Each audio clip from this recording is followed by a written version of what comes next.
Olá, seja muito bem-vindo ao nosso curso teórico da disciplina de conhecimentos específicos voltada para o próximo concurso da Polícia Penal do Ceará. Eu sou o professor Gilmar, estarei com você aqui estudando essa disciplina tão importante aí no próximo concurso, né? Uma disciplina que engloba várias normas, várias leis, portarias e decretos e ainda uma instrução normativa. É importante destacar a você que este curso visa trazer aí toda a parte teórica passo a passo, destacando os principais pontos de cada uma das normas e ainda ao final a gente vai resolver algumas questões de revisão. Eu queria começar aqui dando umas boas-vindas e desejando ótimos estudos aí para você durante essa jornada rumo à Polícia Penal aqui do Ceará. Eu lhe convido sem perca de tempo a acompanhar comigo aqui na tela o início do nosso curso da disciplina de conhecimentos específicos para a Polícia Penal do Ceará. Acompanhe comigo, vamos lá.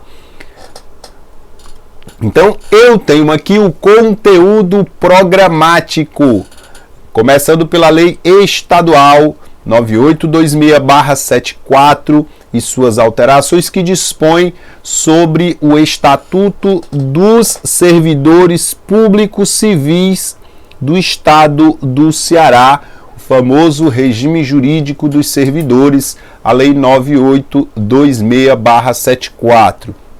Lei Estadual 14582 de 2009 e suas alterações é uma lei que redenomina a carreira, que inclusive foi atualizada recentemente, mudando a carreira aí para a carreira de Polícia Penal, tá? A gente vai falar sobre isso. Portaria 04 de 2020, que regulamenta e disciplina os procedimentos de visita às pessoas privadas de liberdade nas unidades prisionais do Estado do Ceará, uma lei do ano de 2020, ou melhor, uma portaria. Falando em portaria, muita gente me pergunta sobre a portaria 1220 de 2014, que dispõe sobre o regimento interno dos estabelecimentos prisionais do Ceará. Este regimento deveria ter perdido a vigência lá atrás, no ano de 2018, tendo em vista que um novo regimento deve ser editado a cada 4 anos. No entanto, até o presente momento, nenhum novo regimento foi editado, foi publicado, portanto, continua vigente ainda o regimento interno dos estabelecimentos prisionais do ano de 2014, tá? Então, nós vamos sim dar uma passada aí pela portaria 1220 de 2014. Professor, mas se sair o edital e ela por um acaso não vier no edital, não tem problema, isso vale também para qualquer outra dessas normas aqui. Caso alguma delas não venha no edital, é só você desconsiderar aí do seu estudo, ou se vier alguma nova lei no edital, decreto, portaria, instrução normativa, a gente vai atualizar e acrescentar aqui para você, tá bom? Então, portaria 1220 de 2014 dispõe sobre o regimento interno dos estabelecimentos prisionais do Ceará. Por fim, instrução normativa número 3, também de 2020, estabelece e padroniza normas e procedimentos operacionais do sistema penitenciário do Estado. Essa instrução normativa eu coloquei aqui como um estudo complementar, ainda não temos a confirmação se ela virá no edital do certame, no entanto, caso venha, você já terá acesso a essa norma, às informações contidas nessa norma, nessa instrução normativa número 3, que estabelece e padroniza aí normas e procedimentos operacionais, tá? Ok? Por fim, exercícios de fixação. O detalhe é que essas normas estão vigentes aqui, atualizadas até a Lei 17.388 de 2021. Professor, cadê as demais disciplinas? este curso, ele é apenas da disciplina de conhecimentos específicos, só para ficar claro, tá? Aqui é uma das disciplinas cobradas no seu concurso. Então nós vamos falar apenas dessa disciplina em seus tópicos mais importantes, mais relevantes. Tanto a parte teórica, como também lá no final a gente vai resolver algumas questões, trazendo aí uma revisão para você. Só para a gente começar de fato aqui a falar de cada uma dessas normas, é importante deixar muito claro.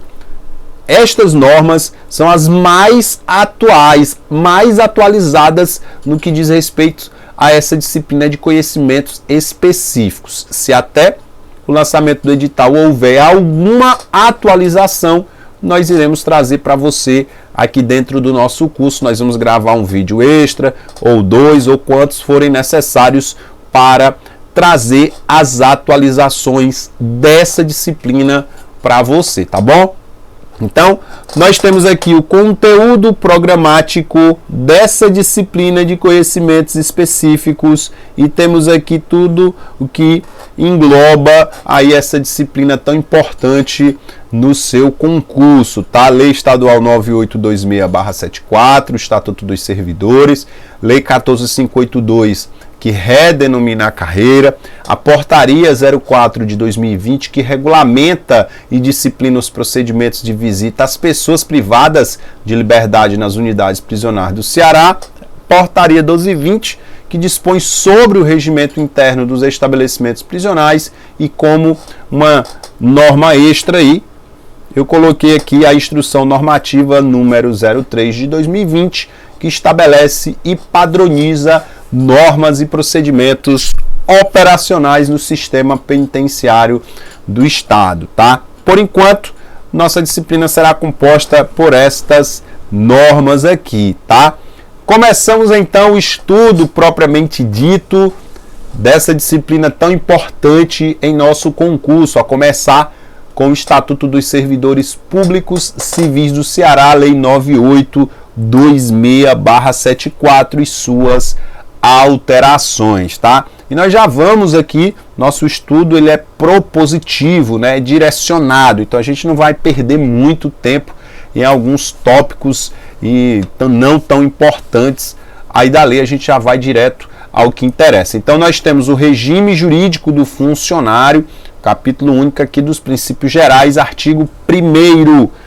Olha só o artigo 1º, inicialmente, observe que esta lei é de 1974, uma lei que já tem muito tempo aí de vigência, que foi inclusive aprovada antes da Constituição Federal de 88, razão pela qual alguns de seus tópicos estão desatualizados ou em desuso ou ainda revogados tacitamente. Ao longo dos anos, ao longo das últimas décadas, várias alterações foram realizadas na lei, outras deveriam ter ocorrido e não aconteceram, e a gente vai tentar, ao longo do curso, destacar aquilo que é de mais importante para você.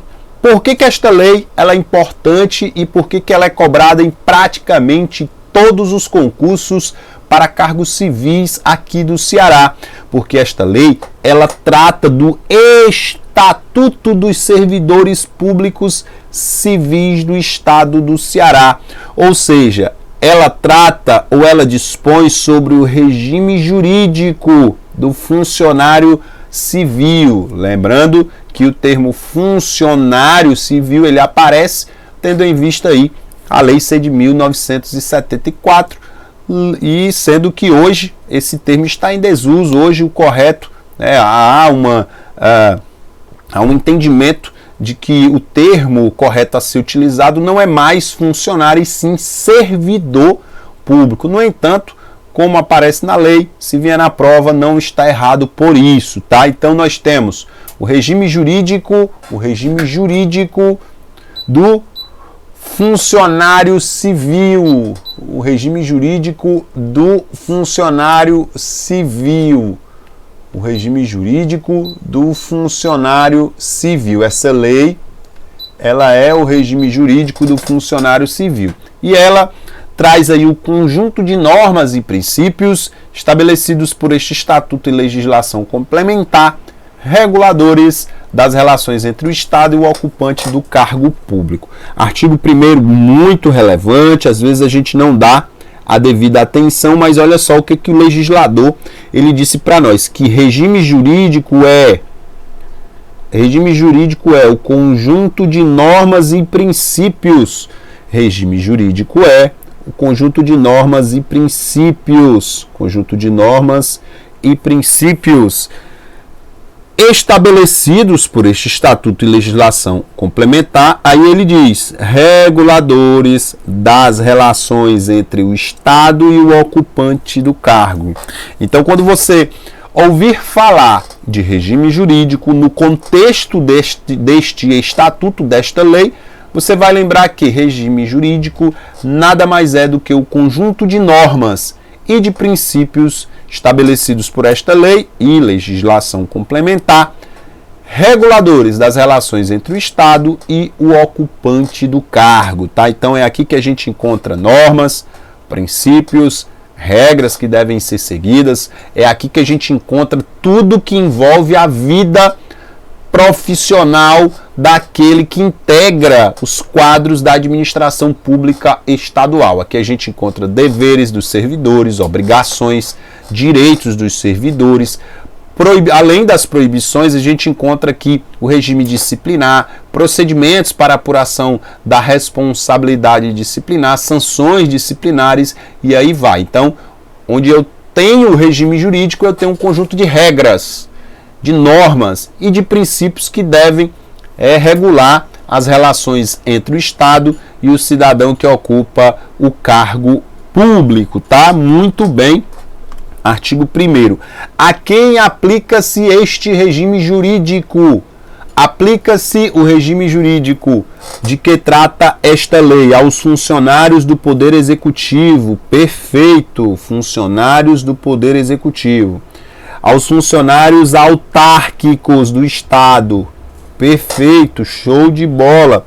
Aos funcionários administrativos do Poder Legislativo. Ele falou do Poder Executivo, agora ele está falando do Poder Legislativo, no entanto, apenas funcionários administrativos, tá? Observe que ele não trata aqui diretamente dos funcionários do Poder Judiciário, tá? Nós temos Poder Executivo, funcionários em geral, funcionários administrativos do Poder Legislativo. Aos funcionários administrativos do Tribunal de Contas do Estado e do Conselho de Contas dos municípios, tá? Então também aplica-se a estes servidores aí. Importante demais a dica que eu irei repassar agora. Lá no finalzinho aqui deste estatuto, para ser mais específico, eu vou deixar aqui a referência como um estudo complementar para você. Artigo 257. O que é que diz o artigo 257, professor? Que aplicam-se as disposições deste estatuto subsidiariamente e no que couber ao magistério estadual em todos os graus de ensino, ou seja, aos professores, tá? Aplica-se subsidiariamente aos professores do Estado, logicamente no que couber aplicar a eles. Também aplica-se ao pessoal da Polícia Civil, tá? O pessoal aí de carreira da Polícia Civil também é alcançado por esta lei, por este estatuto, e aos funcionários, atenção, administrativos do Poder Judiciário, falei há pouco, tá? E aos funcionários administrativos, aos funcionários e aos funcionários administrativos do Poder Judiciário, 257. Então aplica-se aos professores, aos policiais civis e aos funcionários administrativos do Poder Judiciário de forma subsidiária e no que couber, tá? Importante deixar muito clara esta informação. Por fim, aplica-se o regime jurídico de que trata esta lei aos funcionários administrativos do Tribunal de Contas do Estado e do Conselho de Contas dos municípios, tá? Então esse artigo ele é extremamente importante porque ele traz para nós a figura dos servidores que serão alcançados, abrangidos por este regime jurídico. Então, só para ficar claro, esta lei aplica-se aos funcionários do Poder Executivo, aos funcionários autárquicos do Estado, aos funcionários administrativos do Poder Legislativo, aos funcionários administrativos do Tribunal de Contas do Estado e do Conselho de Contas dos municípios, além, de acordo com o artigo 257, aplica-se subsidiariamente e no que couber também aos professores do Estado em todos os graus de ensino, aos policiais civis de carreira e aos funcionários administrativos do Poder Judiciário. Então você tem a obrigação de estudar artigo 2º com o artigo 257 aí para a sua prova, beleza? Perfeito, show de bola. Artigo 3º, quem é esse funcionário público civil? Quem é esse funcionário público? Quem é funcionário público? O artigo 3º, ele traz essa informação para nós. Funcionário público, ele nada mais é do que o ocupante de cargo público ou o que, extinto ou declarado desnecessário cargo, tenha sido posto em disponibilidade, tá?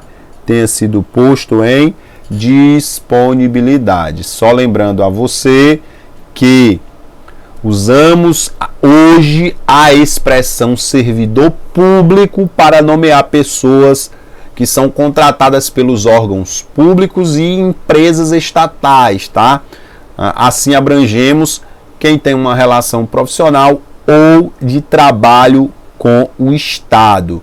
Muito importante, tá? Ok? Então é muito importante a gente atentar para esta informação. No conceito de servidor, nós incluímos os funcionários públicos ou servidores estaduais. Para eles, a contratação, em vez da consolidação das leis de trabalho, segue regras ou normas específicas, tá? Então, só para ficar claro, a gente utilizava aí o termo funcionário público, ainda continua aí na lei, mas hoje, em razão da Constituição de 88, substituiu-se o termo para servidor público, tá? Então, quem é o funcionário público? Quem é o ocupante, ou melhor, quem é o servidor público ou o funcionário público? É o ocupante do cargo, tá? Aquele que ocupa o cargo é o funcionário, aquele que ocupa o cargo é o servidor. Funcionário e servidor são a mesma pessoa, tá? Ou o que tiver o cargo extinto ou declarado desnecessário tenha sido posto em disponibilidade. Professor, como assim disponibilidade? A gente vai ver mais à frente, lá no artigo 77, que disponibilidade é o afastamento de exercício do funcionário estável em virtude da extinção do cargo ou da decretação de sua desnecessidade. Este artigo ele deve ser estudado juntamente com o artigo 56. O cara que fica em disponibilidade, ele é um servidor estável que teve o cargo extinto ou declarado desnecessário. Ele vai ficar nessa condição até quando? Até que ele seja aproveitado em outro cargo compatível com o que ele ocupava anteriormente por meio do aproveitamento, tá? Ok? Então, perfeito. Vimos aí o conceito de funcionário público. E cargo público. Nós vimos que quem ocupa o cargo é o funcionário. Mas o que é um cargo? O cargo público é o lugar inserido no sistema administrativo civil, caracterizando-se cada um desses lugares por um determinado conjunto de atribuições e responsabilidade de natureza permanente, tá?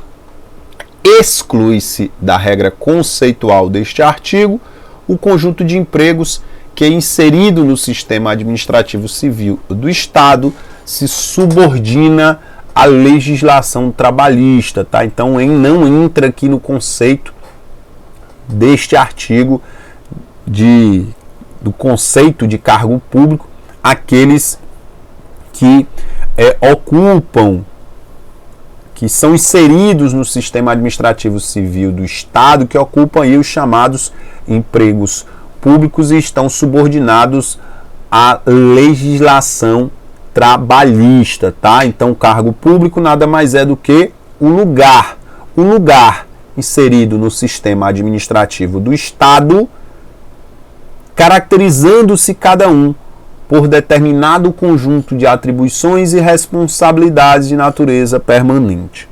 Artigo 5º, para os efeitos deste Estatuto, considera-se sistema administrativo complexo de órgãos dos poderes legislativo e executivo e de suas entidades autárquicas, tá? Alguns conceitos bem legais aí do início do Estatuto, importante a gente conhecê-los. As bancas às vezes invertem os conceitos para tentar enganar os candidatos, tá bom? Artigo 6º do provimento dos cargos, 6º, 7º e 8º. Os cargos eles são acessíveis a todos os brasileiros, observadas as condições prescritas em lei e regulamento, e de acordo com a natureza dos cargos, o seu provimento, né, o seu preenchimento, ele pode ser em caráter efetivo ou em comissão, tá? Os cargos em comissão, né, começando aí pelos cargos em comissão, estão descritos a partir aqui do 8º. São aqueles providos por livre nomeação da autoridade competente, dentre pessoas que possuam aptidão profissional e reúnam as condições necessárias à sua investidura, conforme se dispuser em regulamento, tá? E aí nós temos algumas regras importantes sobre a ocupação aí dos cargos em comissão, né? A escolha ela poderá recair ou não em funcionário do Estado, no caso de recair em servidor de entidade da administração indireta ou em funcionário não subordinado à autoridade competente para nomear, o ato de nomeação será precedido da necessária requisição e a posse em cargo em comissão determina o concomitante afastamento do funcionário de seu cargo efetivo de que for titular, salvo os casos de comprovada acumulação legal. Então são informações aí adicionais sobre os cargos em comissão, tá? Que são aqueles de livre nomeação e exoneração da autoridade competente. Estamos falando do provimento, né? Do preenchimento dos cargos. E aí é onde entra o artigo 9º, tá? Os cargos públicos, eles são providos, eles são preenchidos por meio de nomeação, promoção, acesso, transferência, reintegração, aproveitamento, reversão, transposição e transformação, tá? Artigo 9º, nós temos aí 9 formas de provimento. Nós temos a chamada nomeação, que é um meio pelo qual o servidor ele é provido no cargo. É um ato de provimento originário. É a primeira vez que ele está ingressando na administração pública naquele cargo. Não decorre de nenhum outro tipo de provimento. Então, essa aqui, a nomeação é a chamada, ou é o chamado ato de provimento originário, diferentemente dos demais, onde o cidadão já ocupa um cargo, em razão disso, ele já teve aí o ato de provimento já ocorreu, agora em razão do primeiro ato ocorrerá um segundo. Por exemplo, promoção, outro exemplo, reintegração, outro exemplo, aproveitamento, outro exemplo, reversão, e aí vai. Ou seja, os demais atos são chamados atos de provimento derivado, porque derivam de um ato de provimento anterior. O detalhe é que desses 9 atos de provimento, alguns deles são considerados inconstitucional. Por exemplo, o acesso é tido por inconstitucional. Por exemplo, aí, a transferência é considerada inconstitucional. A transposição também é considerada inconstitucional. A transposição é a inconstitucional transferência do servidor para outro cargo de carreira diversa daquela para a qual foi originariamente admitido. O STF já se pronunciou diversas vezes sobre o tema, inclusive editando a súmula 685 lá atrás, no ano de 2003. Então, transposição é inconstitucional. Transferência apresenta aí a transferência, que é uma forma de provimento vertical, isto é um tipo de ascensão funcional em que o servidor passa a integrar uma carreira distinta daquela que ele ocupava anteriormente. Então, o STF considerou inconstitucional em razão da súmula vinculante número 43. O acesso é o ato de provimento por meio do qual o servidor ele passava a integrar um cargo não integrante de sua carreira para o qual prestou um concurso público, também foi tido por inconstitucional. Então, nós temos a nomeação, a promoção, a reintegração, o aproveitamento e a reversão. Show! Acesso, inconstitucional. Transferência, inconstitucional. Transposição, inconstitucional. E a transformação, há aqui uma discussão jurídica, alguns dizem que é inconstitucional, outros não. O fato é que as bancas, elas não vão cobrar essas que são consideradas inconstitucionais. No entanto, se cobrar, a UES adora fazer isso aqui no Ceará, se ela cobrar, você tem que marcar do jeito que está descrito na lei, tá? Ok, perfeito. Então, artigo 9º, os cargos públicos são providos. Nomeação, promoção, acesso, transferência, reintegração, aproveitamento, reversão, transposição e transformação. Alguns são considerados inconstitucionais, no entanto, continuam descritos expressamente aqui no artigo 9º.